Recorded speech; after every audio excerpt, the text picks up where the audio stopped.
अस्सलामु अलैकुम वरहमतुल्लाहि वबरकातुह।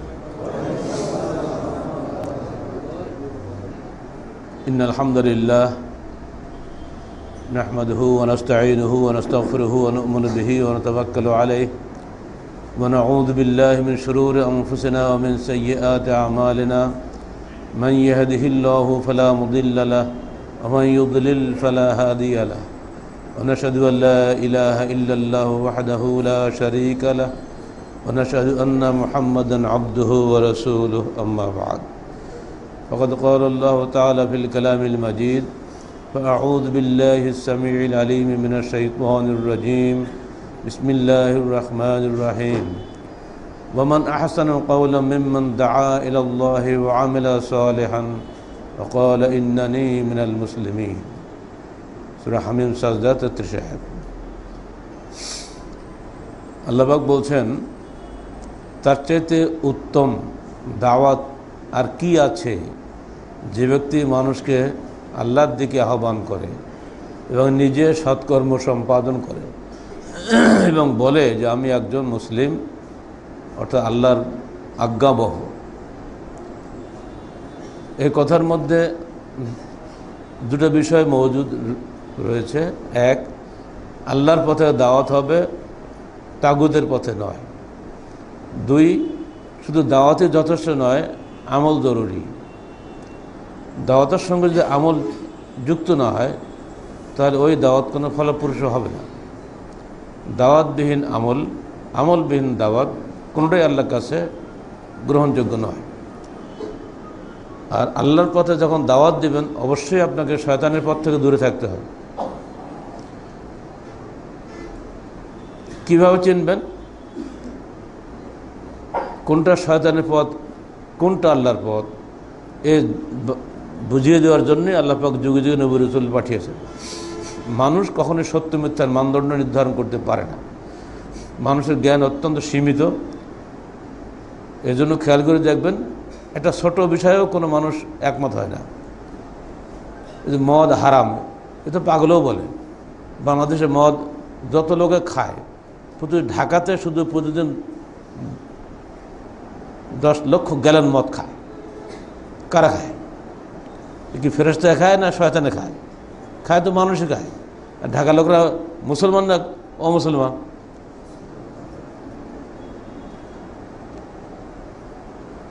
যারা আনে তারাও মুসলমান, যারা চৌকিদারি করে তারাও মুসলমান, যারা খরিদ করে তারাও মুসলমান, তারাও কোরআন আয়াত পড়ে।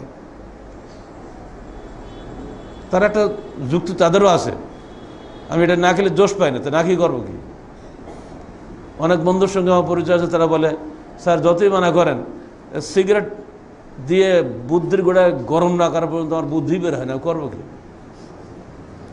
সবার যুক্তি আছে।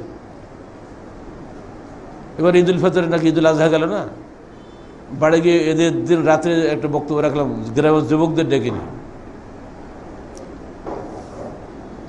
সেখানে কিছু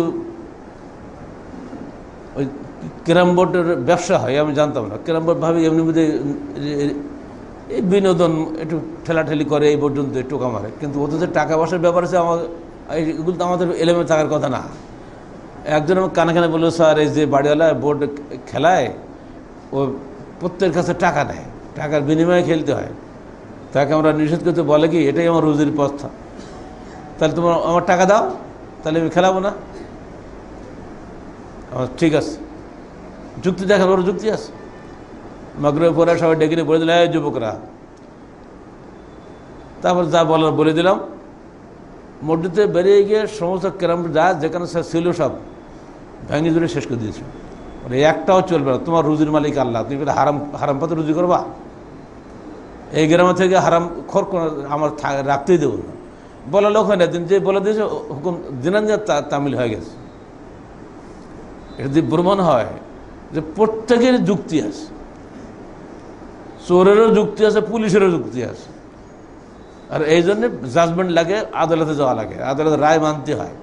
দুনিয়ার মানুষ যখন দুনিয়ার আদালতের রায় মানে, এরপরেও দেখবেন আদালতের রায় অনেক সময় মিথ্যা হয়। আদালতকেও একটা রায় মানতে হয়, যিনি সবার উপরে রায় দান করে, আহকামুল হাকিমিন তিনি আল্লাহ। সেখানে যে কোনো কথা চলে না।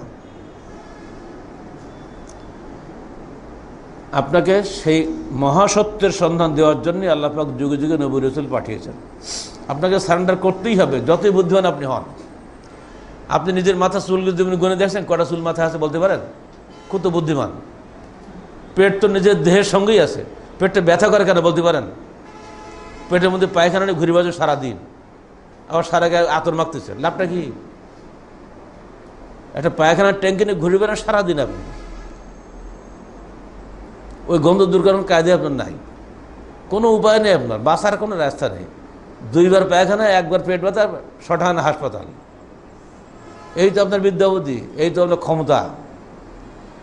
আপনি আজও বলতে পারেন না যে আপনি কতদিন দুনিয়ায় বসবাস করবেন। বিজ্ঞান তো সবই এখন রেডি করা, ভেতরে সব ছবি তো দেখায় যে আপনার লাংসের শক্তি কত, ব্লাড কি আছে, বিলিরুবিন কটটুক আছে, কটটুক শ্বেতকণিকা, কটটুক লাল করে, সব আপনি বলতে পারেন, ঠিকই আছে। আকাশে নিম্নচাপ হয়ে যায়, দক্ষিণ থেকে উত্তর দিকে আসছে, রাজশাহী থেকে এত দূরে আছে, এটা বলা যাবে। নিম্নচাপটা হয় কেন, দেয় কি, ওটা তো বলতে পারেন না। অর্থাৎ সব কেনর জবাব আপনি দিতে পারবেন না, আপনার ক্ষমতা নেই। এজন্য সায়েন্স এ পর্যন্ত গিভস আস পার্শিয়াল ট্রুথ। সায়েন্টিস্টরা বলে দিচ্ছে আমরা এই পর্যন্ত যতটুকু আবিষ্কার করেছি, সত্যের একটা অংশ মাত্র আমরা আবিষ্কার করেছি। আর বিজ্ঞানের সবটাই অনুমিতি, অনুমান নির্ভর। ধোঁয়া দেখে যখন আগুন আসে নিশ্চিত বিশ্বাস করা হয়, ঠিক অমনি করে করে ধারণা করা হয় এখানে বোধহয় খনি পাওয়া যাবে। ওই 3000 মিটার দূরে যে সেদিন বদলগাছিতে চুনাপাতের খনি পেয়েছে, ধারণা করা হচ্ছে। বাংলাদেশের মাটির নিচে এত বেশি তেল গ্যাস আছে, ও যদি কোনো তুলে খাইতে পারি আমরা, তা আমেরিকার চাইতে বহু গুণ বেশি টাকার মালিক আমরা হয়ে যাব। কিন্তু তুলতে গেলে আপনার তো ব্রেন লাগবে, বুদ্ধি খাটান লাগবে, সে আপনার নাই। আগামী দিনে হয়তো আমাদের ছেলেমেয়েকে করে ফেলবে। তো প্রশ্ন হলে আপনি কিন্তু সব কিছু ধারণার ভিত্তিতে কথা বলেন, কখনো ধারণা কাজে লাগে, কখনো লাগে না। বাংলাদেশে অনেক গ্যাস ফিল্ড আবিষ্কার হয়েছিল, এখন তার তলায় কিছু নাই, বন্ধ দিয়ে দিয়েছে। তো মানুষের সব কিছু অনুমান নির্ভর। নিশ্চিত সত্যর উৎস মানুষের কাছে আসে আল্লাহর পক্ষ থেকে ওহির মাধ্যমে। আর ওহির জ্ঞান যাদের কাছে আছে তারাই সর্বোচ্চ জ্ঞানী।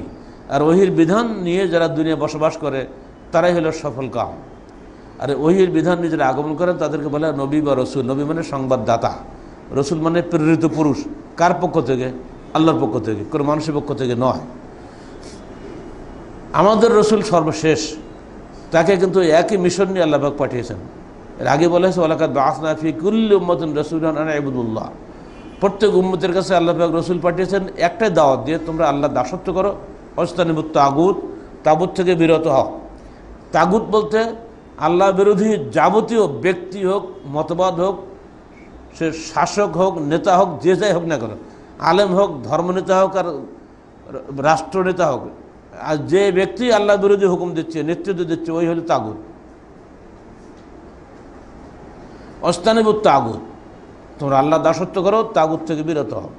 সর্বশেষ নবী আমাদের রসুল মুহাম্মদ রাসূলুল্লাহ সাল্লাল্লাহু আলাইহি ওয়াসাল্লাম, আল্লাহ পাক তাকে নির্দেশ দিচ্ছেন কি দেখেন, উদউ ইলা সাবিলি রাব্বিকা বিল হিকমাহ ওয়াল মাউইযাতিল হাসানাহ। উদউ, তুমি দাওয়াত দাও মানুষকে আল্লাহর পথে, তোমার প্রতিপালকের পথে, তোমার নিজের বংশের পথে না। কারণ তিনি ছিলেন শ্রেষ্ঠ বংশের মানুষ, তাই না? আমাদের রসুল দুনিয়ার শ্রেষ্ঠ বংশ, শ্রেষ্ঠ সন্তান। ইচ্ছে করলে উনি নিজের বংশের দিকে মানুষকে আহ্বান করতে পারতেন, তা হবে না। তুমি দাওয়াত দাও তোমার প্রতিপালকের রাস্তার দিকে, বিল হিকমাহ, সুন্নাহর মাধ্যমে, প্রজ্ঞার মাধ্যমে, ওয়াল মাউইযাতিল হাসানাহ, সর্বোত্তম উপদেশের মাধ্যমে, ওয়াজাদিলহুম বিল্লাতী হিয়া আহসান, তাদের সঙ্গে সর্বোত্তম পন্থায় বিতর্ক করো।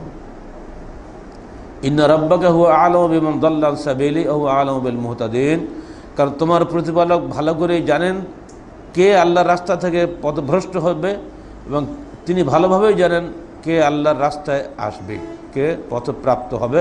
তুমি ওটা জানো না, তোমার দায়িত্ব খালি দাওয়াত দিয়ে যাওয়া, ওটা আমি জানি। যতই চেষ্টা করেছেন আল্লাহ রসুল তার চাচাকে গিয়ে শেষ পর্যন্ত কলমা পড়তে পারেছে, মরার সময় আলা দিন আব্দুল মুত্তালিব, এই মোহাম্মদ আমি মরলাম আমার বাবা আব্দুল মুত্তালিবের দিনের উপরে। অথচ তার চাইতে সহযোগী দুনিয়ার মানুষের কেউ ছিল না আল্লাহ রসুলের, তাই না? এত সহযোগিতা করা সত্ত্বেও, এত নিকট থেকে দেখা সত্ত্বেও তিনি আল্লাহ রসুলের উপরে দাওয়াত ঈমান আনলেন না। অথচ একদিনও দেখেনি মদিনার লোকেরা মক্কা এসে ইসলাম কবুল করল। এর আপনি কী ব্যাখ্যা দেবেন? এজন্যই আবু তালেব মারা গেলে আল্লাহ রসুল বড় দুঃখ পেলেন। পাওয়ারই কথা, বুঝতে পারছেন না? 3 বছর যে চাষা এক ঘুরি করে রাখছিল, গাছের সাল পাতা খেয়েছেন চাষা শুধু ভাতিজার মহব্বতে, সেই চাষা চলে গেল, তার জন্য তিনি আল্লাহকে শাফাত করতে পারবেন না। কি কম বেদনা নাকি? তো আল্লাহ পাক তাকে সান্ত্বনা দিয়ে আয়াত নাযিল করলেন, ইন্নাকা লা তাহদি মান আহবাবতা ওয়ালাকিন্নাল্লাহু ইয়াহদি মান ইয়াশা ওয়া হুয়া আ'লামু বিল মুহতাদিন। ইন্নাকা, নিশ্চয়ই তুমি, কে?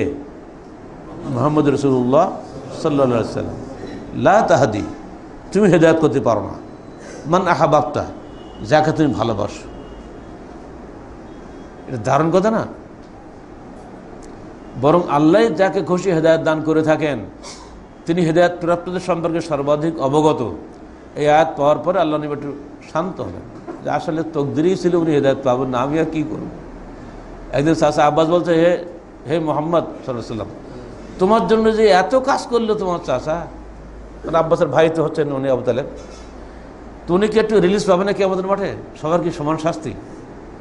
তো আল্লাহ রাসূল জবাব দিচ্ছেন যে আমি দেখলাম তিনি জাহান্নামের সর্বনিম্ন স্তরে আছেন।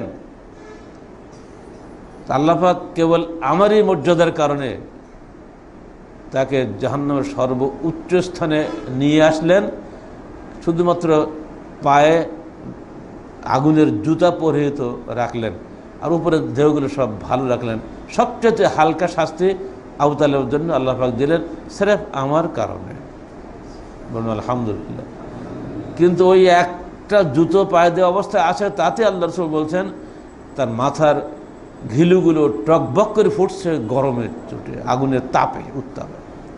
আমাদের মধ্যে কেউ আছে সাহস করে মাথা ঘিলু টকবক করে ফুটবে, অন্তত পক্ষে একদিন জাহান্নামে থাকবো, এই সাহস কারো আছে? উফ। তো আল্লাহ রসুলের চাচা আবু তালেব যখন আদৌ কোনো রিলিজ পেলেন না, আর এটা হলো আল্লাহ নবীদের খাস, আমাদের জন্য তো ওরকম হবে না, তাহলে আমাদের কি একটু ভয় লাগে না? আদৌ কোনো ভয় নেই, ড্যাম কি আর কাজ করে যাচ্ছে, যে যার খুশি। যাকে বিষয়গুলো মাথায় রাখবেন। রসুলকে যখন এই নির্দেশ দেওয়া হচ্ছে, তো আমাদের কি? রসুলকে নির্দেশ দেওয়া হচ্ছে রসুলের জীবদ্দশায়, তাই তো নাকি? মরা পরে তো না। তো উনি তো দুনিয়াতে বিদায় হয়ে গেছেন, তো কোরআনে এই আয়াতটা আল্লাহ রেখে দিলেন কেন? কাদের জন্য রাখলেন বলেন? আমাদের জন্য না? মানে ও দাও, তুমি দাওয়াত দাও, এটা এখন রসুল নেই, এখন তুমি দাও, তুমি আব্দুল হালিম দাও, তুমি শাহাবুদ্দিন দাও, তুমি হে মুমিন তুমি দাও। রসুল নাই, উম্মতে মুহাম্মদ তো আছে। প্রত্যেক উম্মতের পরে এটা নির্দেশ আল্লাহর, উদউ ইলা সাবিলি রাব্বিক, তোমরা মানুষকে আল্লাহর পথে দাওয়াত দাও। কীভাবে দেবে? বিল হিকমা, প্রজ্ঞার সাথে। আর হিকমা অর্থ সুন্নাহ, প্রজ্ঞার সর্বোত্তম বিষয় হচ্ছে সুন্নাহ, হাদিস। হাদিসের সাথে প্রজ্ঞাময় কোনো কিছু তো দুনিয়াতে নাই, কারণ ওটাও তো আল্লাহর ওহী। হাদিস দিয়ে মানুষকে দাওয়াত দিতে হবে, নিজের রায় দিয়ে নয়। আল মাওয়াইযাতুল হাসানা, সুন্দর উপদেশের মাধ্যমে। আপনাকে মার দিচ্ছে, আপনাকে মার খেতে হবে, উপদেশ দেন। এগুলো খুব কঠিন, ঝগড়া হবে। আল্লাহ তো জানেন যে উপদেশ যতই ভালো দিক, মানুষ ওকে মারবেই।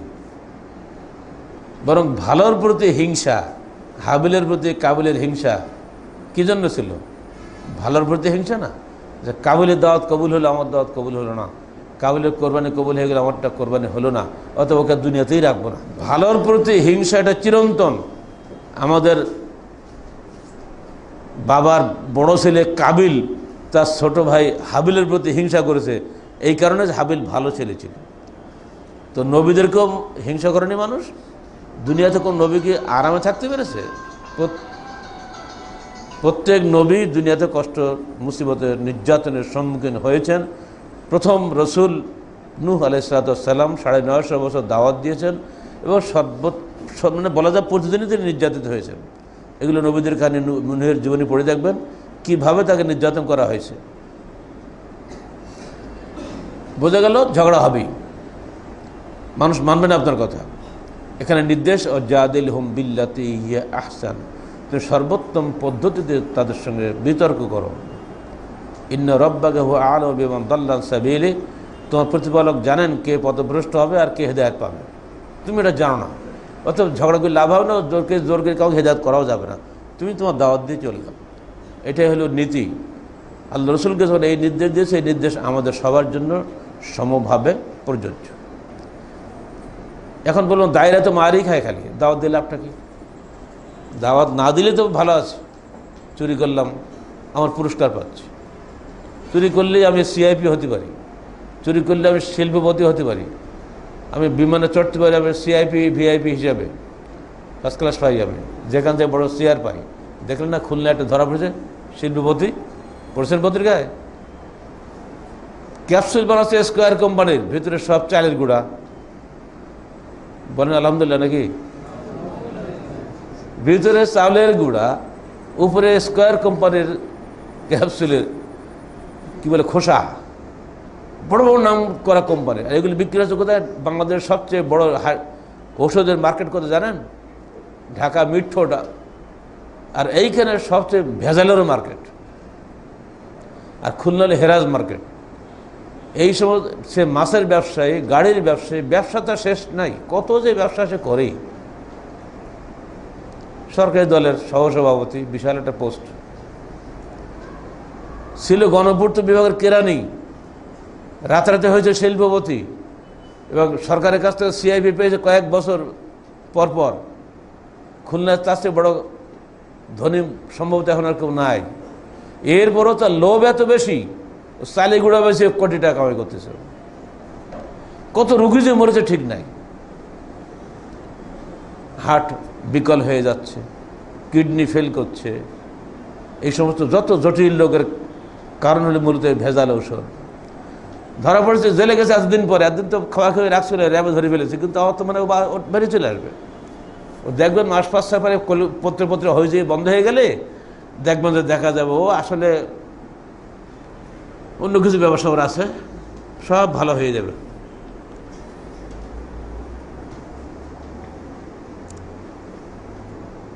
এদের পক্ষে বলারও উকিল আছে, আছে না? তর্ক হবে না আদালতের সামনে, দেখা যাবে সাক্ষী টাক্ষী নেই, ও সব গায়েব, বেকসুর খালাসে বেরিয়ে আসবে, বস করে দেরি করেন না। এই হলো দুনিয়া। প্রশ্ন হলো এই যে আল্লাহর পথে যারা দায়ী তারা সফল কাম নয়, অর্থাৎ দুনিয়াবী সফল কাম নয়, টাকা পয়সা তাদের নাই, তারা খালি মারই খায়। আমরা দেখতে পাচ্ছি দুনিয়াদার যারা চোর গুন্ডা বদমাশ যারা, তারাই দেশের সফল কাম। তা আল্লাহর কথা মিথ্যা? এর ব্যাখ্যা কি? আল্লাহ বলছে ওয়ালতাকুম মিনকুম উম্মাতুন ইয়াদউনা ইলাল খায়র ওয়া ইয়ামুরুনা বিল মা'রুফ ওয়া ইয়ানহাউনা আনিল মুনকার ওয়া উলাইকা হুমুল মুফলিহুন, সূরা আলে ইমরান 104। তোমাদের মধ্যে একটা দল থাকা চাই যারা মানুষকে এবং কল্যাণের দিকে আহ্বান করবে এবং সবসময় নেক কাজের আদেশ দিবে এবং অন্যায় কাজ থেকে নিষেধ করবে। মনে রেখো তারাই হলো সফল কাম। দেখছি যারাই এই কাজ করে তারাই বিফল, সফল কাম তো নয়। তাহলে আল্লাহর বাণী মিথ্যা না আপনার যুক্তি মিথ্যা? আপনি হয়তো ভক্তিতে বলবেন আল্লাহর বাণী মিথ্যা, হ্যাঁ এর জবাব আছে। এই সফলতা হলো আখিরাতের সফলতা। এখন ঠিক হলো তো? আর দুনিয়া সিজনুন লিল মুমিন ও জান্নাতুন লিল কাফের। দুনিয়াটা মুমিনের জন্য কারাগার সদৃশ, আর কাফেরের জন্য জান্নাত সদৃশ। ওরা দুনিয়াতে সব পাবে, আখিরাতে কিছুই পাবে না। আর মুমিন দুনিয়াতে কিছু হারালেও আখিরাতে সব পাবে। শুধু একটা পর্দার ওপাশে যান না, মৃত্যুটা হোক, দেখেন না আপনার পুরস্কার শুরু হয়ে যাবে। আপনাদের বললে তো দেখতে পাই না, আন্দাজে নগদ যাবাই হাত পেতে নাও, বাকির খাতা শূন্য থাক, আপনার তো আল্লাহ একটা ভালো কলমা জানা আছে। তো নগদ পাবেন তো সাময়িক, আপনার তো মরতেই হবে, এটা তো নিশ্চিত। মরার পরে একটা জীবন আছে, এটাও নিশ্চিত। কারণ যে আল্লাহ আপনাকে বলেছেন মরতে হবে, যিনি আপনার জানটা নিচ্ছেন তিনিই বলছেন তোমার এই জানটা নিচ্ছি সাময়িক, এরপরেই তো আলমে বরজাক শুরু হয়ে যাবে, বরজাকের জিন্দেগি। তারপরে আসবে পুনরুত্থান দিবস, সেখানে তো চিরস্থায়ী জীবন আসবে, দারুল কারার। তিনি বলছেন আপনি যেমন নিজে নিজে দুনিয়াতে আসেন নাই, ঠিক তেমনি কেউ নিজে নিজে আমরা দুনিয়া থেকে বিদায় হব না, হব? আমি বলি জানি মরেন তো মরবেন। ছেলে মরে গেছে, বলা হচ্ছে মোবাইলে আপনি শিগগির আসেন, ছেলে মরে গেলে মুখটা দেখেন। আপনি বলছেন আমার নামে তো ওয়ারেন্ট আছে, আমি গেলে যদি পুলিশ ধরে তোমরা কবর দাও, বলবেন না? চাষা আপন পরাণ বাসা, ছেলেকেও পর্যন্ত আপনি ভালোবাসেন না নিজের জীবনের চাইতে, দুনিয়াতে আর আখেরাতে পাতা পাবেন নাকি? সবাই তো এনফসি এনফসি।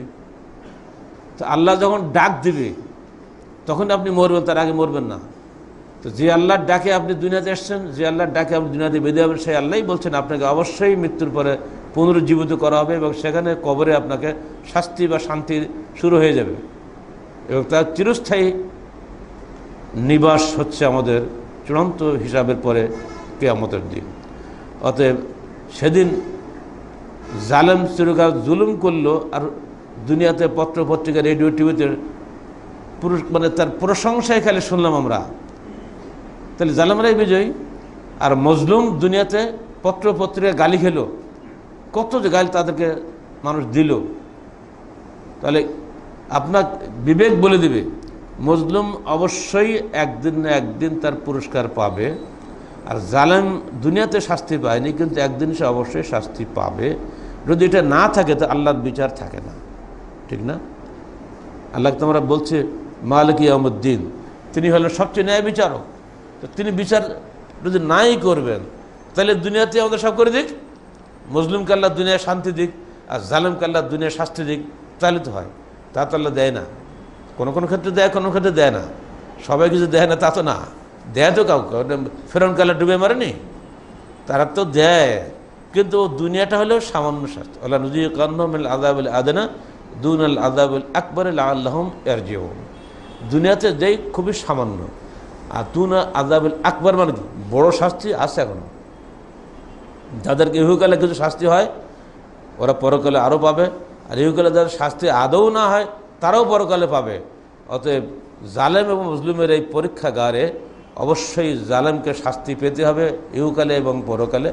মজলুম ইহকালে কিছু মানুষের কাছে ধিক্কৃত হলেও অধিকাংশ মানুষের কাছে তিনি প্রশংসিত। আমাদের রসুলকে মার খায়নি, তিনি কি দুনিয়ার সবার কাছে প্রশংসিত নন? অধিকাংশ মানুষ তাকে প্রশংসা করবে, কিছু মানুষ অবশ্যই তাকে খারাপ বলবে। এটা চিরদিন ছিল, সে যুগেও ছিল, এ যুগেও আছে। এটা নিয়ে কোনো দেখার বিষয় নয়, কারণ মানুষ সত্যিকার অর্থে ভালো মন্দ যাচাই করার ক্ষমতা রাখে না। এখানে গিয়ে আল্লাহ পাক সূরা সাজদার মধ্যে বলছেন ওয়াজআলনা মিনহুম আইম্মাতান ইয়াহদুনা বিল হাক্কি লাম্মা সাবারু।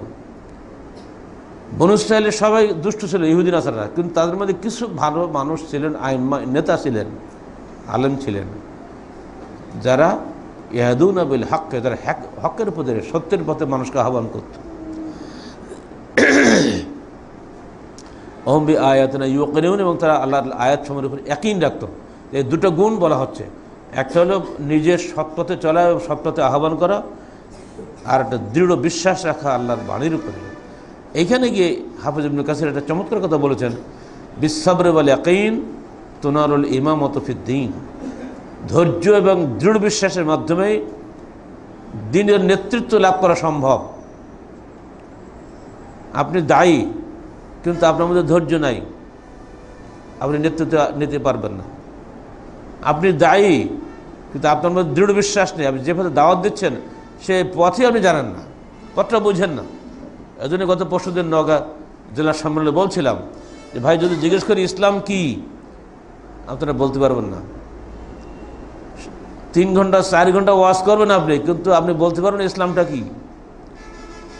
অথচ জাহেলি যুগে বৌদ্ধদের সামনে আল্লাহ রাসূল দাওয়াত দিয়েছেন, প্রশ্ন করেছে, জবাব দিয়েছেন এক কথার মধ্যে। তারা তাই শুনে বিশ্বাস করে নিয়েছে, সঙ্গে সঙ্গে তারা জান্নাতি হয়ে গেছে জীবদ্দশাতেই। একজন লোক এসে বলছে, হে আল্লাহ রাসূল দুল্লানি আলা আমালিন আমল তো এজা আমল তো দাখালতুল জান্নাহ, আপনি আমাকে এমন একটা আমল শিখিয়ে দেন যে আমল করলে আমি জান্নাতে যেতে পারবো। আল্লাহ রাসূল বললেন, তুমি ঈমান আনো, আল্লাহর উপরে সাক্ষ্য দান করো, রসুলের উপরে সাক্ষ্য দান করো এবং শিরিক করো না, সালাত আদায় করো, সিয়াম পালন করো, জাকাত আদায় করো, এটুকুগুলো ছেড়ে দিলেন। যে আর কিছু না, তো না। তো সে বলছে আল্লাহ লা আজিদু আলা হাযা ওয়ালা আনকুস, আল্লাহর কসম যার হাতে আমার জীবন, আপনি যা বললেন তার চাইতে একটু বাড়াবো না, একটু কমাবো না, বলে ওই বেদুইনটা চলে যাচ্ছে। আর আল্লাহ রসুল সাহাবীদেরকে ডেকে বল, দেখো মান সাররাহু আয়ানজুরা ইলা আহলিল জান্নাহ ফালয়ানজুর ইলা হাযার রাজুল, যদি কেউ দুনিয়াতে কোনো জান্নাতি মানুষকে দেখতে চাও তাহলে এই মানুষটার দিকে তোমরা একবার তাকাও। বলো সুবহানাল্লাহ ওয়া বিহামদিহি। কারণ সে বলেছে, হে রসুল যা বলেছেন তার চেয়ে একটু বাড়াবো না, একটু কমাবো না। তা তারা ছিল জাহিল, উঠ চড়িয়ে খেত, কোনো তর্ক বিতর্কে যাইতো না, একটু বিশ্বাস করেছিল যে এই মানুষটা মিথ্যা বলে না। সমস্ত নেতা তার এগেনস্টে, আবু জাহাল, আবু লাহাব, গোষ্ঠী ধরি সব বিরুদ্ধে, কিন্তু বেদুইনটা ধরে নিয়েছিল যে না, এই মানুষটা মিথ্যা কথা বলে না, ইনি যা বলেছেন এই ঠিক, কোনো তর্কের মধ্যে ঢোকে নাই। আল্লাহ রসুল আল্লাহ নামে শপথ করছে, যা বলছেন তার চেয়ে একটু বাড়াবো না, কমাবো না। যদি এই যুগের মানুষরা কোরআন হাদিসের বিধান পাওয়ার পরে এই কথাটুকু অন্তত বলেও যদি মরে যেত তাহলেও সে জান্নাত পাইত, করুক আর না করুক। কিন্তু হতভাগা মানুষ, আমরা এত কূটতার্কিক হয়ে গেছি, কোরআন হাদিস পাওয়ার পরেও এই তর্ক শুরু হয়ে যায়। আলেমরা হলো তর্কের 1 নম্বর উস্তাদ, এরাই সবচেয়ে বেশি কোরআন হাদিসকে বিকৃতি করেছে। আর রাজনৈতিক নেতারা হলো তাদের অনুসারী। রাজনৈতিক নেতারা কিন্তু আলেমদের চেয়ে দায়ী কম, আপনারা বেয়াদবি নেবেন না। কারণ রাজনৈতিক নেতাদের মাধ্যমেই কিন্তু ইসলাম ধ্বংস হয়। আলেমরা তো ক্ষমতায় নেই, ওরা ক্ষমতা আছে, কিন্তু আলেমরাই তাদেরকে উস্কিয়ে নষ্ট করে। নামধারী আলেম বলছি, সত্যিকার আলেম না। অধিকাংশই এখন হয়েছে আইমাতুল মুদাল্লিন। 1000 বছর আগেই হয়তো ওমর ফারুক রাদিয়াল্লাহু তাআলা এই বিষয়ে আমাদেরকে বলে গেছেন, সাবধান, 3টা লোক ইসলামকে ধ্বংস করবে। প্রথম হলে এই আলেমরা, 2 নম্বর হল নেতারা, 3 নম্বর হল মুনাফিকরা। তো এটা যুগে যুগে প্রত্যেক নবীদেরকে হয়েছে।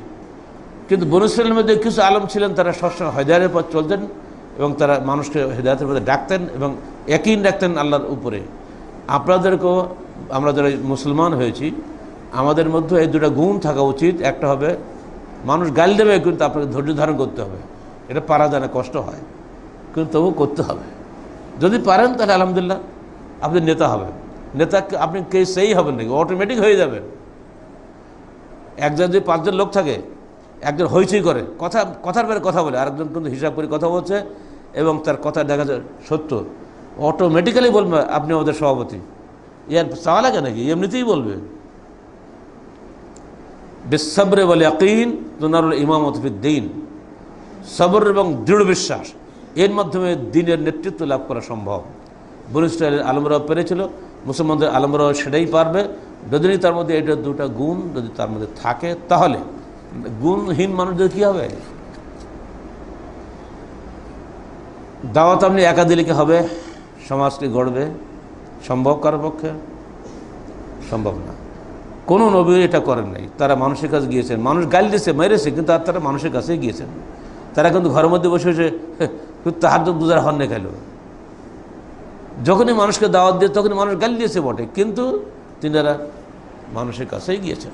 নবী রাসূলগণ যেভাবে এসেছিলেন দুনিয়াতে মানুষকে দাওয়াত দেওয়ার জন্য, সেজন্য তারা ঘরে বসে বসে সময় কাটাননি। মানুষ কোথায় আছে সেখানেই ওনারা যেত।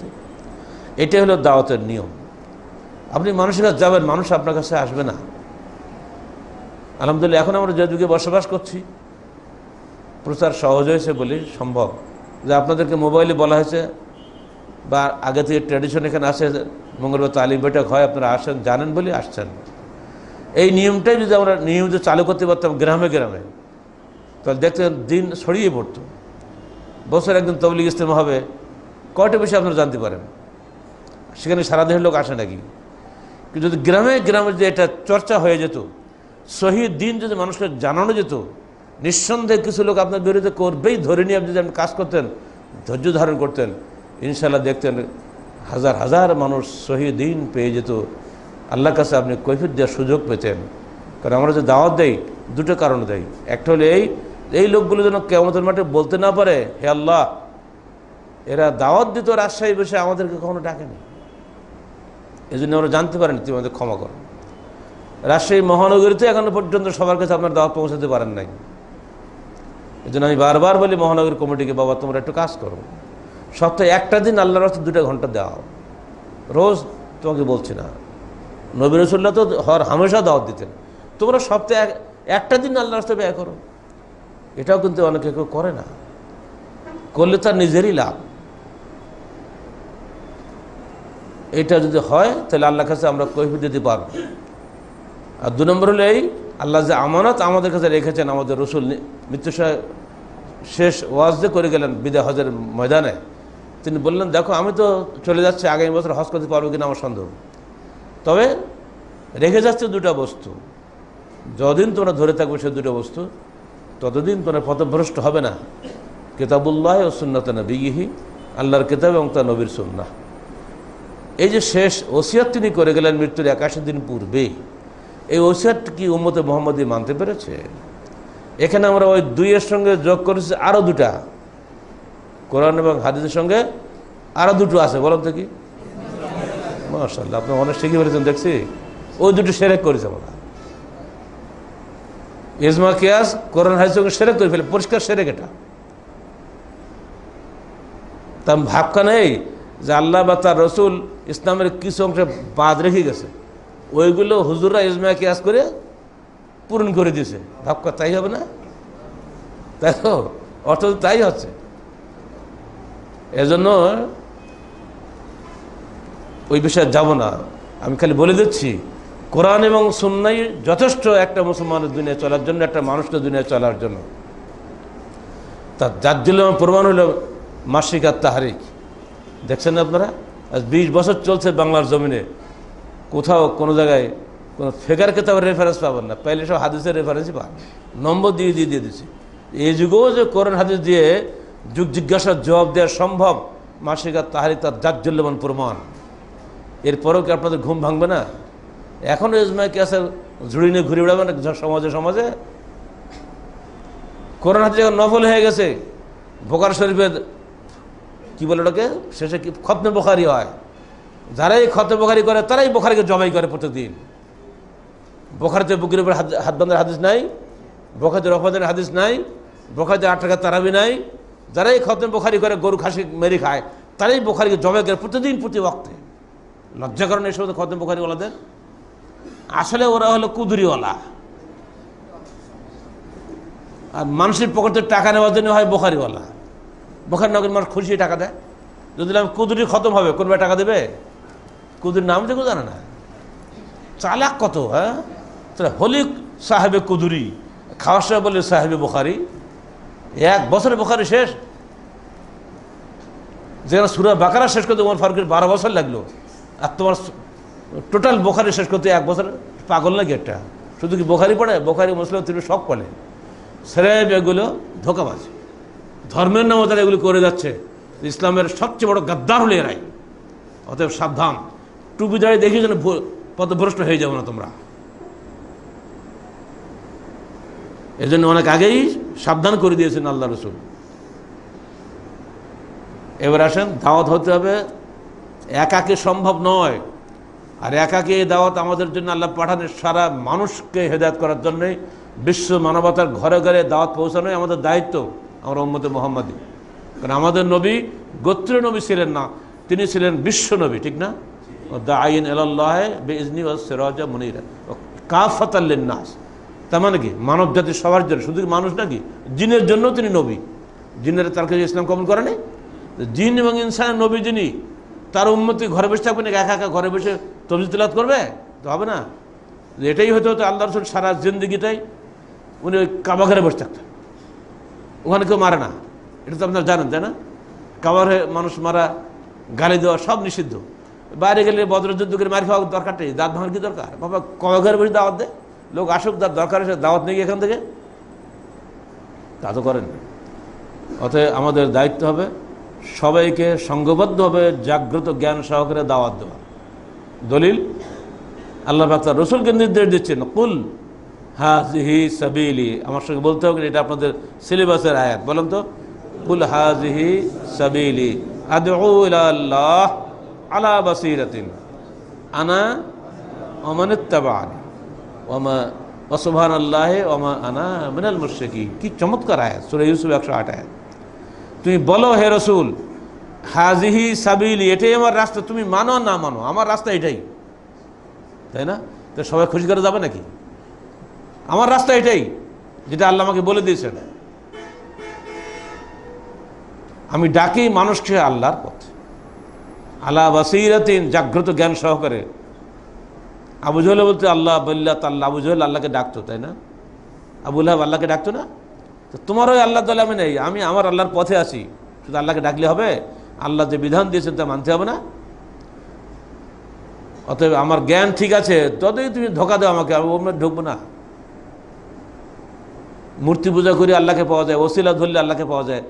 বেহক্কে লা ইলাহা ইল্লাল্লাহ, বেহক্কে এই বেইজ্জতে ফেরাউন বলতো, ফেরাউন আমলে বেইজ্জতে লাত ওয়াল উজ্জা বলতো আবু সুফিয়ান। লাত উজ্জার সম্মানের কসম করে তারা আল্লাহর কাছে বৃষ্টি প্রার্থনা করতো। আর আমরা কবরের দোহাই দিয়ে আল্লাহর কাছে রহমত প্রার্থনা করি না? কবরে যান কি জন্য? ওটা মূর্তি কথা বলে না, কবরও কথা বলে না। মূর্তিও কথা বলে না, কবরেও কথা বলে না। মূর্তি পূজারীরা মূর্তির কাছে যায়, কবর পূজারীরা কবরের কাছে যায়। উভয়ের ওসিলা ধরে, ও মূর্তির ওসিলা আল্লাহর কাছে ক্ষমা প্রার্থনা করে, এরা কবরের ওসিলা আল্লাহর কাছে ক্ষমা প্রার্থনা করে, দুটোই সমান। ভাবছেন দাড়ি টুপি আছে বলে রবীন্দ্রনাথ দাঁড়িয়ে আপনার সেই লম্বা ছিল? আপনার দাড়ি তো খুঁজি পাওয়া যায় না, হাফ ইঞ্চি 1 ইঞ্চি। রবীন্দ্রনাথ ঠাকুরের দাঁড়িয়ে আপনার সেই অনেক লম্বা ছিল, ওটা দিয়ে জান্নাত পাবেন না। আগে আকীদা ঠিক করেন, কোনো খাতির নাই। আকীদা যদি আল্লাহমুখী না হয় বাতিল, সেরা সোজা জাহান্নাম। এজন্যই বলে দেওয়া হচ্ছে আদু ইলাল্লাহ আলা বাসীরাতিন, আমি জেনে বুঝে আল্লাহর পথে দাওয়াত দিচ্ছি, শুধু আমি একা দেন, আনা ওমানের তাবান, আমি এবং যারা আমার অনুসরণ করে। এর দিয়ে কী বোঝা যায়? সংগঠন করবেন না, একাকি সব দাওয়াত দিলে হয়ে যাবে? একটা টিভি আমাকে দেন, আমি রোজ খালি ওয়াজ করবো, সারা দুনিয়া লোক ইন্টারনেট শুনবে। আমি মরে গেলে খুব কান্না, হ্যাঁ লোকটা চলে গেল, দাওয়াত দিতে ভালো বলবে না? লাভটা কী হবে? পৃষ্ঠিতে বহু শুনেছেন কয়েক বছর ধরে, এখন দিলে বন্ধ করে, কেউ তো নড়াচড়াও করলো না। পৃষ্টি ভালো ভালো কথা বলতো না, কেউ কেউ একটু আহা হু করে, কিন্তু মানে কয়টা মানুষ? পৃষ্টির সেই কথাগুলি যখন সালাত রসুল আপনাকে দিচ্ছে, তখন ব্যান্ড হচ্ছে, নাও পড়া যাবে না। পৃষ্টির কথাগুলি তো সালাত রসুল আছে। প্রতিদিন মানুষ এখন আহলাইজ হচ্ছে, আর প্রতিদিন তারা নির্যাতিত হচ্ছে, মসজিদ থেকে বহিষ্কৃত হচ্ছে। কারণটা কি? যে লোকটা বহিষ্কার করছে ও কিন্তু তার ঘরে বসে পৃষ্টি শোনে, জানে যে টিভি তোমাকে মারবে না, কিন্তু আমার প্রতিবেশী লোকটা যদি আহলাইজ হয়ে যায়, পৃষ্টির মতো হয়ে যায়, তা তোমার সমস্যা। অত ওকে হঠাৎ মসজিদ থেকে। কথা বলছেন? হাওয়াই বক্তৃতা দিয়ে সমাজ পরিবর্তন হয় না। বক্তৃতা দিলে যদি সমাজ একটা এক পশলা বৃষ্টির মতো হয়, একটু আবহাওয়াটা একটু ঠান্ডা হয়, কিন্তু মানুষকে পরিবর্তন করতে গেলে 1 বার 2 বার 5 বার 10 বার বলতে হয়, হাত ধরে টানতে হয়, তার পিছিয়ে লেগে থাকতে হয়, পরিচর্যা করতে হয়। যেমন বীজ বপন করলেই শুধু গাছের ফল আসে না, তার চারদিকে বেড়া দেওয়া লাগে যেন ছাগলে না খেয়ে ফেলে, গাছে পানি দেওয়া লাগে, খুশকি দেওয়া লাগে, আস্তে আস্তে বড় হয়, 10 বছর পরে গিয়ে ফল হয়। এটাই ঠিক সমাজটা পরিবর্তন করা ঠিক ওইরকমই। এজন্য আপনাকে সোনামণি থেকে গড়তে হবে, যুবসংঘে আসতে হবে, আন্দোলনে যেতে হবে, মা বোনদের তালিম করতে হবে, তবে একটা পরিবার গড়বে।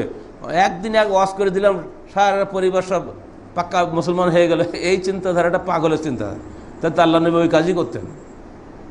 বিষয়গুলো ভালো করে খেয়াল রাখেন। সংগঠন ছাড়া, জামাতবদ্ধ প্রচেষ্টা ছাড়া কশ্চিনকালেও সমাজ পরিবর্তন সম্ভব নয়। ওমা আনা মিনাল মুশরিকিন, আমি মুশরিকদের অন্তর্ভুক্ত নেই। অর্থাৎ আমার দাওয়াত হবে সেরে আল্লাহর দিকে, আল্লাহর সঙ্গে যোগ বিয়োগ চলবে না। আল্লাহ বলছেন ইন্নাল্লাহা ইউহিব্বুল্লাযীনা ইউকাতিলুনা ফী সাবিলি সাফফান কাআন্নাহুম বুনিয়ানুম মারসুস, নিশ্চয়ই আল্লাহ ভালোবাসেন তাদেরকে যারা আল্লাহর পথে সংগ্রাম করে সারিবদ্ধভাবে শীষে ঢালা প্রাচীরের ন্যায়। শুধু সারিবদ্ধভাবে হয় নাই, শীষে ঢালা প্রাচীরের ন্যায়। কথাগুলো বুঝতে পারছেন তো? বাংলা তো বেশি দরকার হয় না। শীষে ঢালা প্রাচীরের জন্যই আল্লাহ রসুল বায়াত নিতেন, তুমি আল্লাহর নামে কসম করো, নইলে তোমার টাকা পয়সা দিতে ভুলেন যাবে না। দুনিয়ার লোভে যারা আনুগত্য করে, তাদের আনুগত্য অতক্ষণ থাকে যতক্ষণ দুনিয়া থাকে। দুনিয়া মানে টাকা না, কিন্তু পদমর্যাদা, নাম, সারা দুনিয়ার আমাকে চিনে, এই বিষয়গুলি সব দুনিয়া, লাগবে না। আমাকে পোকা সমস্যা করছে, কেন গালের মধ্যে পোকা ঢুকে যাচ্ছে। দুনিয়া বলতে কি শুধু টাকা বোঝেন নাকি আপনারা? টাকা লাগে না। আপনি একটা বড় পদমর্যাদার মালিক হলেন, এই যে আমাদের এই ছেলেটি ধরেন সুনামনি কেন্দ্রীয় পরিচালক, যদি অহংকার ঢুকবে এখন, আরে বাপরে বাপ, এটা জাতীয় সংগঠনের কেন্দ্রীয় পরিচালক, টাকা না খেলাম, সম্মানটা তো পেলাম। এই সম্মান ওকে ধ্বংস করবে। পদমর্যাদা, আমি এটা শাখা সভাপতি, আমি কম নাকি? ও আমার কাছে আসবে, আমি তার কাছে যাবো কেন? এই যে অহংকার সৃষ্টি হয়ে গেল, বাস আপনার নেকি শেষ। আমি আপনি মামুর, আরে বাপরে বাপ, আমার ডেকেছে, আমার যাওয়ার জন্য এরকম স্লোগান মিছিল লাগবে, মাইক্রো লাগবে, এসে ঘর, তবে তো সেখানে যাবো কেন? যতই এই পোকা খাওয়ার জায়গায় আসবো নাকি? হবে না? আমার একটা ওয়েট আছে না? যদি এরকম মনে ঢুকে পড়ে, শেষ, একেবারে শেষ। আপনার কাছে বড় সম্মান পাই আমি, আল্লাহর কাছে একেবারে জিরো। বুঝতে পারছেন? দেখুন কথা খুবই কঠিন বিষয়গুলো। ইসলামের দাওয়াত হবে সেরফ নিঃস্বার্থভাবে, এখানে কোনো কিছু যোগ হবে না। এই দাওয়াতটা আপনি যখন দিবেন সারিবদ্ধভাবে, জামাতবদ্ধভাবে, তখনই দাওয়াতে ফলাফল আসবে। আপনি কি খেয়াল করেছেন? বেদাতিরা সঙ্গবদ্ধ, তাই না? প্রতি সপ্তাহে মার্কাজে যায় কারা? বেদাতিরা না? ফাজাইল আমল পড়তে যায়, ও বই পড়তে পড়তে মুখস্থ হয়ে গেছে, তবু আবার তাই পড়ে, ঘুরে ফিরে ওইটাই পড়ে। আর কিছু নতুন আছে ওর সাথে? আমাদের তো বইয়ের পর বই লিখতেই আছে, দিতেই আছি, নতুন নতুন বই আসতো আপনাদের সামনে। আজ একটা নতুন বই শুনলাম, কি সারিয়ে মার পড়লে তুমি, এ বই তো আমাদের ছিল না কোনো কালে। এত নতুন নতুন খানা ফিনা দিয়েও আপনাদেরকে ধরে রাখতে পারছি না। আর ওদের পুরনো খানা ডেলি খায়, তবুও যায়। কারণ কি? ওর পিছনে শয়তান কাজ করে। যে শয়তান বলে দিয়েছে এখানে যাও, তাহলে তোমার পরকালে মুক্তি, যাও অমুক জায়গায়, তাহলে একটা হজের নাকি ব্যাপার। আসেন কোথায়? বড় ইঞ্জিনিয়ার, প্রফেসর, ডাক্তার সব সেখানে। মানে ওরা দিনই এলমে জিরো, সারা জীবন তো অন্য এলমে ছিল, এখন এসে দিনদার হয়েছে। আর আমরা ওদেরকে সাইনবোর্ড হিসেবে ব্যবহার করছি, দেখো এত বড় লোক আমাদের দলে আছে, তোমরা আসো না কেন? কোনো আলেম সেখানে যায় না। যাই হোক, বিষয়গুলো অন্যদিকে চলে যাবে। আপনার খালি একটু মনে রাখবেন, বেদাতিরা যদি ঐক্যবদ্ধ হয়ে দাওয়াত দিতে পারে, হেদায়েতিরা কেন পারে না? তার মানে আপনাদের ভিতরে শয়তান বেশি কাজ করে, আর ওখানে শয়তান তো জয়লাভ করে বসে আছে, দল চলে গেছে, সমস্যা নেই। অত আপনাদের চ্যালেঞ্জ গ্রহণ করতে হবে, যে কোনো মূল্যে আমি অবশ্যই দাওয়াত দেবো মানুষকে। সপ্তাহে একদিন অবশ্যই বসবো এই তালিম বইটাকে শেখার জন্য। আর হামেশা আপনি আল্লাহর পথে দায়ী। আপনি যাচ্ছেন অটোতে শহরে, পাশে বসে একজন সিগারেট ধরেছে, আপনি বলতে পারেন না ভাই এটা খাবেন না, আপনার একার তো ক্ষতি হচ্ছে, আপনার ধোঁয়ায় যারা এখানে বসে আছেন সবারই ক্ষতি হচ্ছে। আপনি কি চান সবাইকে ক্ষতি করতে? যদি আপনি নরমভাবে কথাটা বলেন, ও যত বড় জালেমই হোক, ও কিন্তু আপনার সঙ্গে বেয়াদবি করবে না, চটকে ফেল দেবে, তাই না? একটা দাওয়াত দিলেন, আপনি কিন্তু 10টা নেকি পেয়ে গেলেন। আর দাল্লু আল খায়রে কাফাইলিহি, যে ব্যক্তি মানুষকে কল্যাণের পথে আহ্বান জানায়, সে যেন স্বয়ং সে কল্যাণ কাজটা করলো, তার মতো নেকি পেল। এরপর আসেন, এই দাওয়াতটা ফরজে আইন হয়, কখনো কখনো ফরজে কেফায়া হয়, কখনো সুন্নত হয়। যেমন আপনাকে বুঝিয়ে দিই, ধরুন আমরা এখানে একসঙ্গে বসে আছি, এখানে আমি বসে আছি, এখন আপনার দাওয়াত দেওয়া কিন্তু ফরজ না, যেহেতু আমি দিচ্ছি। কিন্তু এমন একটা জায়গা আসবে যে দেখা যাচ্ছে কেউ নাই, আপনি একা। এখানে যাওয়ার পরে দেখবেন রাস্তাঘাটে আপনার সঙ্গে এই সুন্নত এসে যাবে। আপনার 4 জন আছেন, তো 4 জনের মধ্যে একজন বলল ভাই এই কাজটা করেন না, আর 3 জনের জন্য আর এটা জরুরি থাকলো না। একজন যেহেতু বলেছে 4 জনের মধ্যে, যে ফরজে কেফায়া হয়ে গেল। যেমন জানাজা সবার জন্য ফরজ, কিন্তু 5 জন পড়লে বাকিদের জন্য ফরজ আর লাগে না, উইড্র হয়ে গেল। ঠিক অমনি করে আপনি 3 জন অটোতে যাচ্ছেন, একজন দাওয়াত দিলে ভাই কাজটা করেন না, আর বাকি 2 জন কিন্তু মাপ পেয়ে গেল। কিন্তু এমন জায়গায় আপনি পড়ে গেছেন, সেখানে সবাই বাতিলপন্থী, সবাই নষ্ট, আপনি একা পড়ে গেছেন। জোহরে আজান হচ্ছে, সব বসে আছে কাজে, আপনি যেমন সালাত আদায় করতে অফিসে কাজ করছেন, ভাই আপনারাও মুসলমান, আমিও মুসলমান, আমি কিন্তু ভাই সালাত আদায় করার জন্য গেলাম, আপনার দাওয়াত দিয়ে যাচ্ছে, আপনারাও আসেন বলে আপনি চলে গেলেন। এখানে কিন্তু আপনার জন্য ফরজে আইন হয়ে গেল, সুন্নত হয়ে গেল। এটা আপনি সব একা পড়ে গেছেন, কেউ নাই, যদি কেউ দিয়ে দিত তাহলে আপনার ফরজে কেফায়া হয়তো। তো আপনি এখানে একা পড়ে গেছেন, আপনাকে দাওয়াত দিতেই হবে। তো বোঝা গেল একই ব্যক্তি একই সময় কখনো তার উপর দাওয়াত ফরজে আইন হয়, দাওয়াত কখনো ফরজে কিফায়া হয়, দাওয়াত কখনো সুন্নত হয়ে যায়। যখন ইজা লাম ইয়াকুন হুনাকা গায়রুকা, তখন আপনি ছাড়া সেখানে কেউ থাকে না। এই জন্য প্রত্যেকটা মুমিন যারা আমরা বসে আছি, প্রত্যেকের জীবনে কিন্তু এটা আসতে পারে। এগুলো রসুলের জীবন দিয়ে অনেক প্রমাণ করা যেত, যেহেতু লম্বা সময় চলে যাবে। এবার আসুন, দাওয়াত হবে দুনিয়ার স্বার্থে না আল্লাহর হস্তে? কথা অন্তর থেকে বললেন, আল্লাহ কিন্তু শুনছে সব কথা। দাওয়াত হবে আল্লাহর হস্তে, ইখলাসের সাথে। আল্লাহ বলছেন ফাবুদুল্লাহ মুখলিস আল্লাহুদ্দিন, তোমরা আল্লাহর ইবাদত করো সিরফ মুখলিস অর্থাৎ ইখলাসের সাথে। দুনিয়ার কোনো চাওয়া পাওয়া যে মনের মধ্যে থাকে, আল্লাহ মনের খবর রাখে, আমরা তো মনের খবর রাখি না। এজন্য আল্লাহ পাক যাদেরকে কথা বলার ক্ষমতা দান করেছেন, বক্তৃতা করার ক্ষমতা দান করে, যাদেরকে আল্লাহ সম্মানে রেখেছেন দুনিয়াতে বক্তা হিসেবে, আলেম হিসেবে, একই সঙ্গে সব গুণ সবাতে থাকে না, তাই না? কেউ টেবিল টকে খুব ভালো, স্টেজে উঠে দিলে তো মুখ বন্ধ। কেউ স্টেজে ভালো, টেবিল টকে কিছু পারে না। কেউ কলমে ভালো, বলতে পারে না, এরকম অনেক আছে না? তা আল্লাহ পাক এক একজনকে এক এক তৌফিক দিয়ে দুনিয়ায় পাঠিয়েছেন। এর মধ্যেই কিন্তু আপনার জান্নাত জাহান্নাম হয়ে যাচ্ছে। দুজনেই ব্যবসা করছে, সোনার ব্যবসা। একজন সোনায় খাদ মিশাচ্ছে, আর একজন মিশায় না। দর কিন্তু সমান। যে মিশায় না তার লাভ কম হচ্ছে, যে মিশায় তার লাভ বেশি হচ্ছে। কেউ টের পাচ্ছে না, আল্লাহ দেখে না? ও দুনিয়ায় মিশাচ্ছে, বড় লোক হচ্ছে। আল্লাহ দুনিয়াতে যদি শাস্তি দেওয়ার ইচ্ছা করে, ওর বা ওর ছেলের এমন এক রোগ দিবে, এক রোগে সব টাকা সাপ, তাই না? আর আল্লাহ দেখছে না এটা ইমানদার, সে আমার ভয়ে অন্যায় করে না। আল্লাহ তার দেহে যদি কোনো রোগ বাজেটও যদি থাকে তকদিরে, আল্লাহ তকদির হটেই দেবে, বাট ওকে কষ্ট দেওয়া হবে না, কারণ সে আমার পথে কাজ করে যাচ্ছে, আমি তাকে কষ্ট দিব না। এজন্য বহু জিনিস আছে যেগুলো মানুষ জানে না, অথচ আল্লাহ তাকে দূর থেকে সাহায্য করেন। আর এজন্য আমাদের সবসময় আলহামদুলিল্লাহ বলতে হয়, কথায় কথায় আলহামদুলিল্লাহ বলতে হয়। আপনি মনে করেন আপনি অল্প রুজি বলে ভাববেন না যে আল্লাহ আপনার প্রতি নারাজ হয়েছেন, জি না। ধনীদেরকে আল্লাহ বহু রুজি দিয়েছে বলে ভাববেন না ধনীরই আল্লাহর প্রিয় বান্দা, না, ওটা পরীক্ষা। ধনীকে আল্লাহ ধন দিয়ে পরীক্ষা করেন, গরিবকে ধন না দিয়ে পরীক্ষা করেন। পরিণামে মুত্তাকিরাই জয়ী হয়, বলে আকিবাতুল মুত্তাকিন, মুত্তাকিদের জন্যই পরিণাম। অতএব ধনী গরিব এটা নিয়ে দুশ্চিন্তা করবেন না।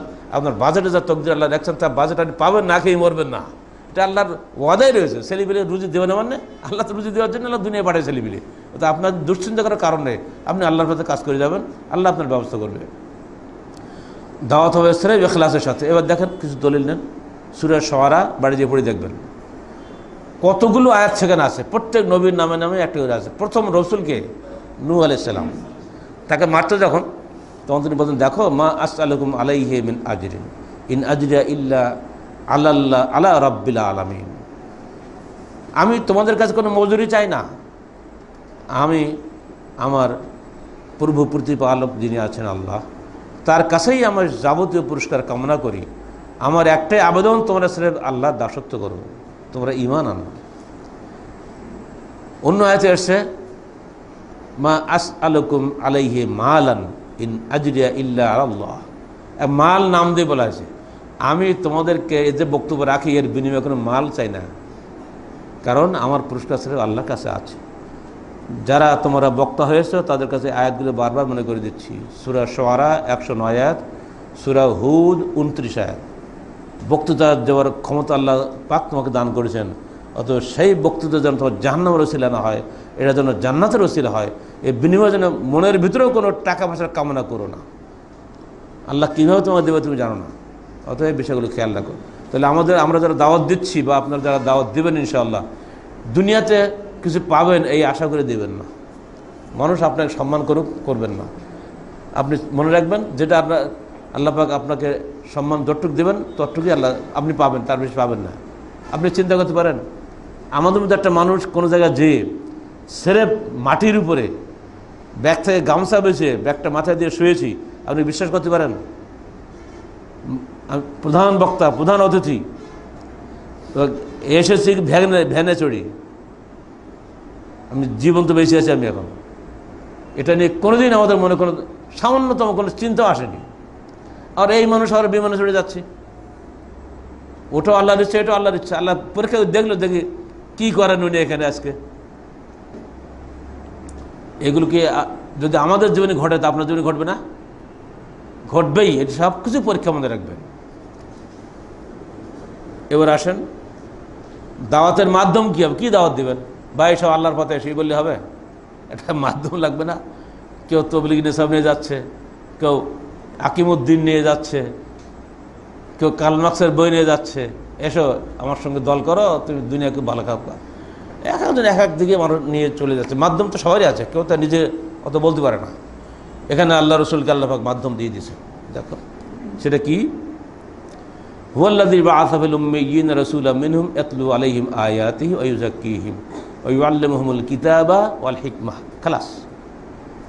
তিনি সেই মহান সত্তা যিনি পাঠিয়েছেন নিরক্ষরদের মধ্যে একজন রসুল, তাদের মধ্যে থেকেই, মানে রসুল নিজেও নিরক্ষর।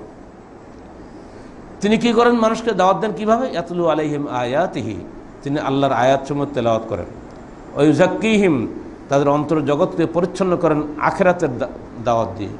ওয়া ইউআল্লিমুল কিতাব ওয়াল হিকমা, শিক্ষা দেন কিতাব দ্বারা এবং হিকমা সুন্নাহ দ্বারা। এটা কোরআন হাদিস দিয়ে আপনি দাওয়াত দেবেন এবং তাদেরকে লক্ষ্য নির্ধারণ করবেন আখিরাত। আখিরাতের লক্ষ্যে কাজ না করা পর্যন্ত তাজকিয়া নফস হাসিল হতেই পারে না। দুনিয়ার লোভে আপনি যতই কোরআন হাদিস পড়েন, আপনার অন্তর কখনোই পরিচ্ছন্ন হবে না। যখন আখিরাতের লক্ষ্যে আপনি 5টা টাকাও কোনো ফকিরকে দান করবেন, অন্তরটা কিন্তু সুন্দর আনন্দ পাবে। আর যদি ভোট পাওয়ার লক্ষ্যে 5 টাকা দেন, অন্তরটা পৌঁছে যাবে। ভোটে যদি ফেল করেন, এই বুলেটটা ভোট দেয়নি, এই শুরু হবে না খেলা। অতএব দুনিয়াবি কোনো স্বার্থ রেখে কাজ করলে পরিচ্ছন্নতা আসবে না। যখনই আপনি আখিরাতের লক্ষ্যে মানুষকে আহ্বান করবেন, তখন আপনার হৃদয়ের মধ্যে একটা প্রশান্তি আসবে। এই জন্য এর সঙ্গে সালাফি দাওয়াত, যে আমরা যে সম্পাদকীয় দিলাম পড়ে দেখবেন, সালাফি দাওয়াত হলো প্রশান্তির দাওয়াত। এখানে কোনো অশান্তি নাই, এখানে কোনো ব্যর্থতা নাই, এখানে খালি লাভের দাওয়াত। একটা দাওয়াত দেবেন, লাভ পাবেন। 1 মিনিট দেরি করবেন, লাভ পাবেন। 5টা পয়সা ব্যয় করবেন, লাভ পাবেন। এখানে লাভ সাগর লস নাই। শর্ত একটাই, যদি ইখলাস থাকে। মাধ্যম হবে কোরআন এবং সহিহ হাদিস। জয়ীফ জানলে হবে নাকি? কোরআন এবং হাদিস হবে মাধ্যম, অন্য কোনো কিছুই মাধ্যম হবে না। যদি করেন অন্য কিছুকে মাধ্যম হিসাবে, তাহলে আপনার দাওয়াত ব্যর্থ। আমার রসুল কোরআন সুন্নাহ দিয়ে দাওয়াত দিয়েছেন। তিনি অত যুক্তিবাদী ছিলেন না। তিনি একদিন বলেই ফেলেন, মদিনায় গেলেন, মদিনায় বলে, তোমরা এই এক ফুলের মধু আর এক ফুলে লাগাও। খেজুর গাছের ডাল হয় না, যেরকম নর আর মাদি আছে না, তো নর খেজুর গাছের ফুল নিয়ে মাদি খেজুর গাছে লাগিয়ে দিলে নাকি ফসল ভালো হয়। তা আল্লাহ নবী দেখলে এটা আবার কী হলো, আল্লাহ যা দেয় এমনি হবে, ওরা লাগালাগি আবার কি। উনি এটা পছন্দ করলেন না। এই দেখে মদিনার লোকেরা সেবার আর ওইটা করলো না। এখন সব ফল কমে গেল, খেজুর খুবই কম হয়েছে। সে আল্লাহ বলে, দেখো আসলে আমি যখন তোমাদেরকে আল্লাহর পক্ষ থেকে ওহির দাওয়াত দেই, ওটাই তোমরা মেনে চলো। ওই যে আমার তো রায়, আমার নিজের রায় মোতাবেক যখন কোনো কথা বললি, তখন তোমরা ওটা মেনো না। কারণ আমি তোমাদের মধ্যে একজন মানুষ, কারণ আমার একটা অভিজ্ঞতা বলছে যে এই ফুল লাগালাগি করে ঝামেলা করা কী দরকার, আল্লাহ দিতে এমনি দিতে পারে।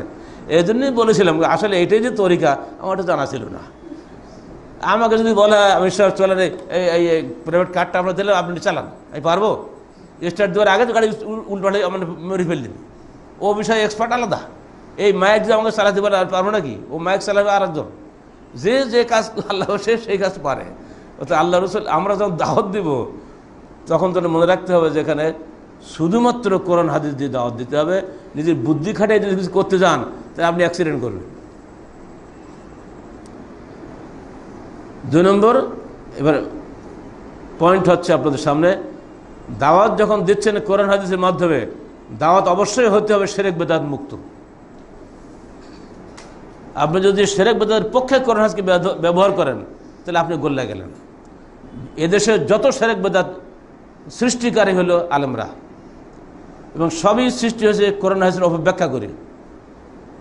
মিলাদ কবে বাকি আছে না? মিলাদ প্রমাণ করেছে কোরআনের 8টা আয়াত দিয়ে, সহিহ হাদিস দিয়ে, 100 আলেমের বক্তব্য দিয়ে। বই পাঠিয়েছে আমার কাছে, মিলাদ প্রসঙ্গ বই আমাদের আছে না, ওটা প্রতিবাদে বই লিখে আমার কাছে পাঠিয়ে দিয়েছে যে আপনি হাদিস কোরআন কিছুই জানেন না, কোরআনে 8টা আয়াত মিলাদ পড়তে হবে। এরা আলেম না, এটা মুফতি না, আমার সঙ্গে মুফতি যোগ আছে, আসলে মুফতি কিনা কেন জানে?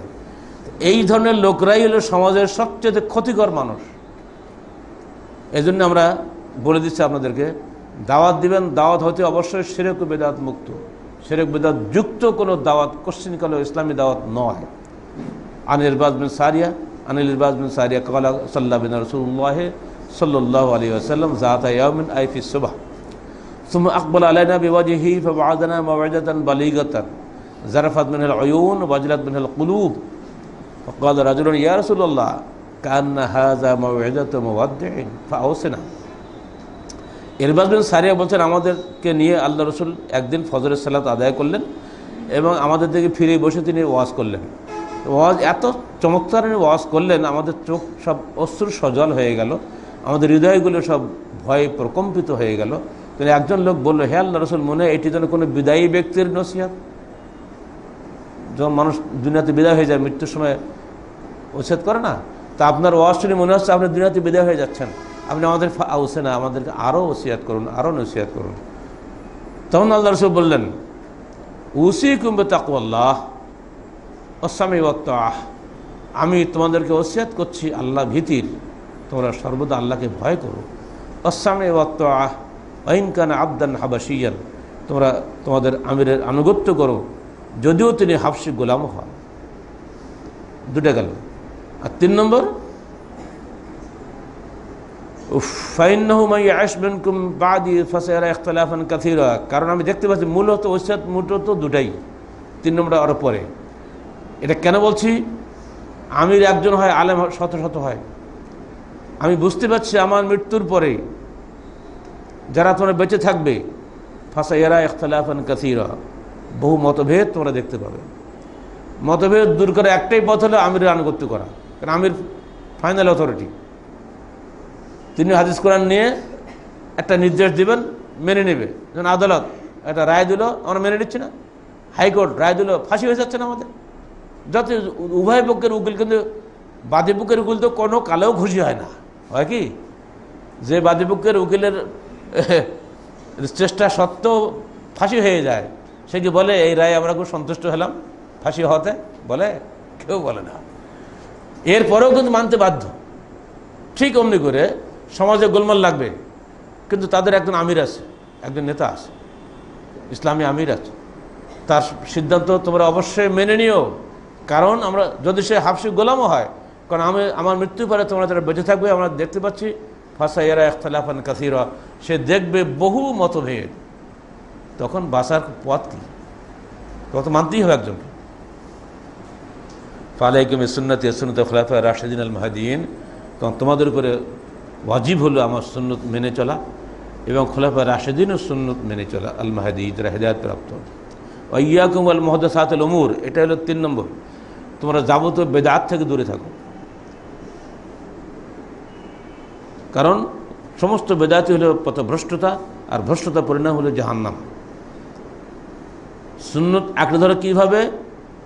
মাড়ির দাঁত দিয়ে কামড়ি ধরো, তামাসসাকু বিহা ওয়া আদ্দু আলাইহা বিন নওয়াজিজ, কঠিনভাবে আঁকড়ে ধরো এবং মাড়ির দাঁত দিয়ে কামড়ে ধরো। ভাষাটা কেমন খেয়াল করছেন?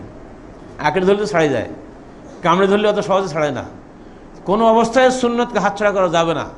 আপনি যতই যুক্তি বুদ্ধি দিয়ে আমাকে মিলাদ জায়েজ করান না কেন, যেহেতু আল্লাহ নবীর জমানা এগুলো ছিল না, তিনি বা তার সাহাবীগণ এটা করেন নাই, আমি এটা করব না। আপনি যতই আমাকে মাথা যত টাকা পয়সা দেন আর যত যুক্তি বুদ্ধি আপনি খাটান না কেন, এক কথা শেষ। এই বিষয়ে আপনারা ইমাম মালিকের একটা মৌলিক কথা মনে রাখেন। ইমাম মালিক কিন্তু একেবারে প্রথম যুগের মানুষ, জন্মই হলো 93 হিজরিতে বা 95 হিজরিতে, মৃত্যু 179 হিজরিতে, মানে একবার প্রথম যুগের মানুষ না।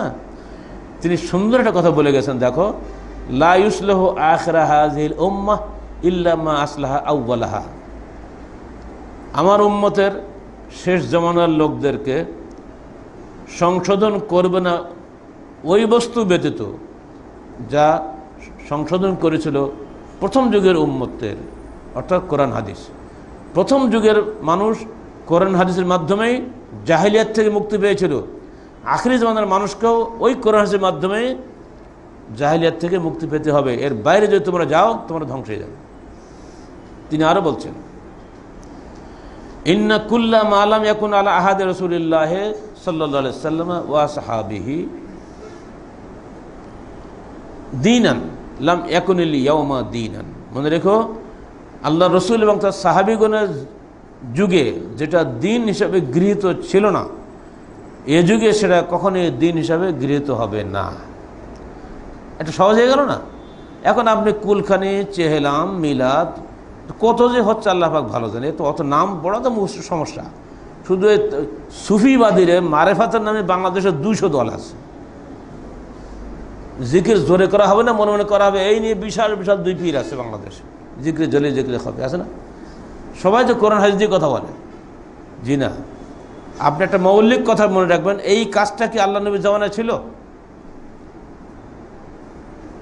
দেখেন থাকে করেন, একটা হাদিস বলেন ওইসব সুফি সাহেবদেরকে, পীর সাহেবদেরকে আপনার বলুন আল্লাহ নবী এইভাবে বসে সবাইকে কি করে, নফসের একটু বলে দেন না, কী করে নফসে সাফ করার, কলব সাফ করার এই যে ট্রেনিং আপনারা দেন, এই ট্রেনিংকে আল্লাহ নবী তার সাহাবীদেরকে দিয়েছিলেন কলব সাফ করার জন্য। ডানে এক ধাক্কা, বামে এক ধাক্কা, মাঝখানে এক ধাক্কা, 6টা ধাক্কা দেওয়ার পরে কলব সাফ হবে। এই ধাক্কা ধাক্কি কারবারকে আল্লাহ নবী কোন সাহাবীদের করেছেন? যদি বলে হ্যাঁ করেছে তো করবো, সমস্যা নেই, একটা হাদিস দেন। করলেও তো হাদিস দেওয়া লাগবে, হাদিস জীবনে পাবেন না।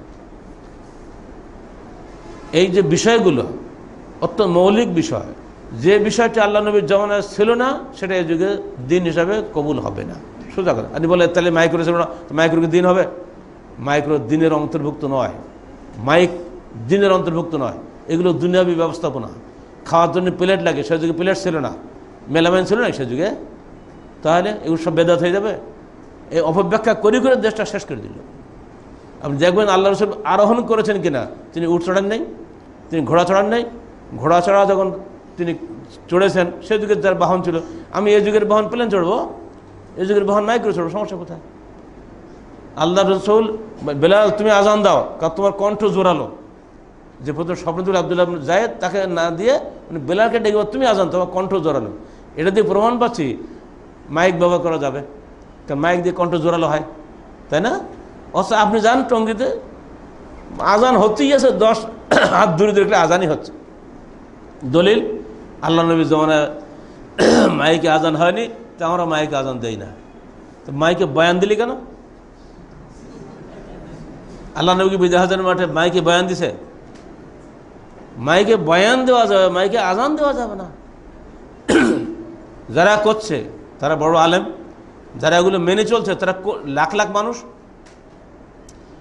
সংখ্যা দিয়ে কখনো সত্য মিথ্যার যাচাই হবে না, ওটা মানদণ্ড নয়। মানদণ্ড হচ্ছে কোরআন এবং সহিহ হাদিস। কত মনে থাকবে তো?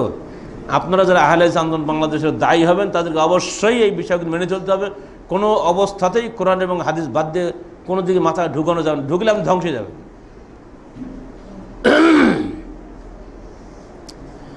ইমাম শাফির একটা কল শোনেন, আর আমি বলছি ইমাম মালিক যে কলটা শোনালাম না, ইমাম মালিক এইটা শোনাচ্ছেন তার ছাত্র ইমাম শাফিকে। কেমন উস্তাদ কেমন শিষ্য একবার দেখেন। উস্তাদ মালিক শেখাচ্ছেন শাফি ছাত্রকে, দেখো শাফি, যে বিষয়টি আল্লাহ রসুলের জমানায় এবং সাহাবীদের জমানায় দিন ছিল না, আজকে সেটা দিন হবে না। তো বোঝা গেল শাফির মতো মানুষকে এই কথা বলার মানে কি? এবং শাফি খুব অত্যন্ত উন্নত মেধা সম্পন্ন মানুষ ছিলেন। যদি শাফি কোনো মতে পদস্খলনে কিছু নিজে নিজে বানিয়ে যদি কিছু বলে, তো শাফি তো ধ্বংস হয়ে যাবে। এজন্যে উস্তাদ তার স্নেহাস্পদ ছাত্রকে সাবধান করে দিচ্ছে। বোকা দিতে লাভ নেই, চালাকগুলো তো নষ্ট হয়ে যায়, তাই না? এবারে দেখেন ইমাম শাফি কি বলছে। মান ইবতাদা ফিল ইসলাম ফারাহু হাসানান ফাকাদ জামা আন্না মুহাম্মাদান কাদ খানার রিসালাহ।